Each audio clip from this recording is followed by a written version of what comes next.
விசேட செய்தி ஒன்றோடு உங்களை இணைத்துக் கொள்கிறோம்.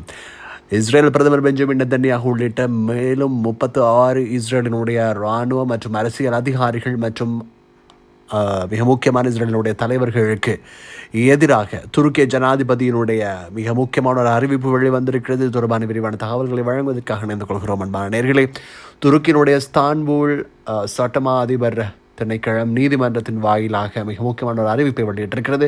அதன் அடிப்படையில் மனித குலத்தை அழித்தார்கள், அதற்கு எதிரான வன்முறையின் மூடான இன அழிப்பை மேற்கொண்டார்கள் என்ற 2 குற்றச்சாட்டுகளின் கீழ் இஸ்ரேல் பிரதமர் பெஞ்சமின் நெதன்யாகுவை உடனடியாக கைது செய்யுமாறு துருக்கியினுடைய அரசாங்கத்தின் மூலமான அல்லது துருக்கி அரசாங்கத்தினுடைய ஒன்றிணைந்த படைகள் அத்தனைக்குமான ஒரு அறிவிப்பாகத்தான் இது வெளிவந்திருக்கிறது. இஸ்தான்புலினுடைய சட்டமாதிபர் திணைக்களத்தினூடான நீதிமன்ற அறிவிப்பு வெளிவந்திருக்கிறது.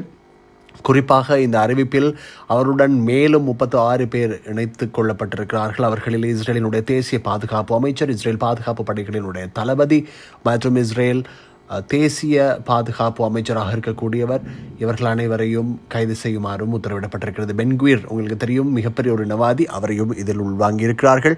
குறிப்பாக மேலும் மொத்தமாக இஸ்ரேல் பிரதமரோடு சேர்த்து 37 பேர் இதில் உள்வாங்கப்பட்டிருக்கிறார்கள். இவர்கள் அனைவருக்கும் குறிப்பாக குற்றப்பத்திரிகை தாக்கல் செய்யப்பட்டு அவர்களுக்கான பிடிவிராந்தை இப்போது பிறப்பிக்கப்பட்டிருக்கிறது. நேட்டோ நாடுகளில் மிக முக்கியமான பலம் வாய்ந்த நாடாக கருதப்படுகின்ற துருக்கி அண்மையில் மிகப்பெரிய ஒரு மாநாட்டை நடாத்தியிருந்தது. இதில் அரபுலக நாடுகள் பெரும்பாலானவைகள் பங்கேற்றிருந்தன. அவற்றின் போது சர்வதேச அமைதி காக்கும் படையை பலஸ்தீனத்திற்கு அனுப்புவது தொடர்பான விரிவான பேச்சுவார்த்தைகள் இடம்பெற்றன. அமெரிக்காவும் உத்தியோகபூர்வமாக அறிவித்திருந்தது துருக்கி பலஸ்தீனை பாதுகாக்கின்ற அமைதி காக்கும் படையினுடைய பிரதான வகிபாகத்தை கொள்ளும் என்று. அந்த பிரதான வகிபாகம் என்ன என்பது தொடர்பில் விரிவாக தெரிவிக்கப்படவில்லை. என்ற போதிலும் இஸ்ரேல் ஆரம்பத்திலிருந்தே துருக்கி படைகள் பலஸ்தீனுக்கு வருவதை எதிர்க்கிறது.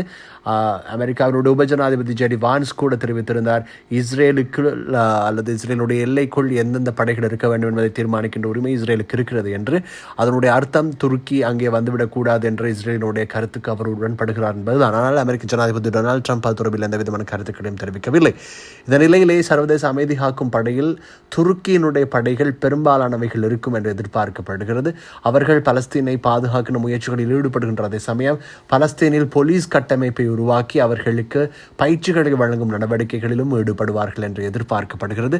இந்த நிலையில்தான் சர்வதேச குற்றவியல் நீதிமன்றம் பிடிவிராந்து இஸ்ரேல் பிரதமருக்கு எதிரான இனப்படுகொலையின் போது குற்றவாளியாக அறிவிக்கப்பட்டு பிறப்பித்திருக்கக்கூடிய நிலையில் 1 வருடம் கழித்து இப்போது துருக்கி தன்னுடைய நாட்டினுடைய நீதி கட்டமைப்பின் ஊடாக இந்த அறிவிப்பை செய்திருக்கிறது என்பதனை இங்கே நாங்கள் குறிப்பிட்டாக வேண்டும். பலஸ்தீனத்தில் தற்போது அமுலில் இருக்கக்கூடிய யுத்த நிறுத்த ஒப்பந்தத்தை முன்கொண்டு வருவதற்கு பாரிய பங்களிப்பை துருக்கி செய்திருந்தது என்பதனை இந்த நேரத்தில் ஞாபகப்படுத்த வேண்டும். துருக்கி ஜனாதிபதி ரஜப் தய்யிப் அர்துகானின் நடவடிக்கையை பலஸ்தீனின் ஹமாஸ் அமைப்பு வரவேற்றிருக்கிறது. துருக்கியினுடைய இந்த நடவடிக்கையை தாங்கள் பாராட்டுவதாக அவர்கள் விடுத்திருக்கக்கூடிய அறிவிப்பிலும் தெரிவித்திருக்கிறார்கள். எனவே ஹமாஸினுடைய தலைவர்கள் இதனை வாழ்த்தாக பார்க்கிறார்கள் என்றும் தெரிகிறது. சொந்தம் இணைந்திருங்கள் அன்பான நேயர்களே.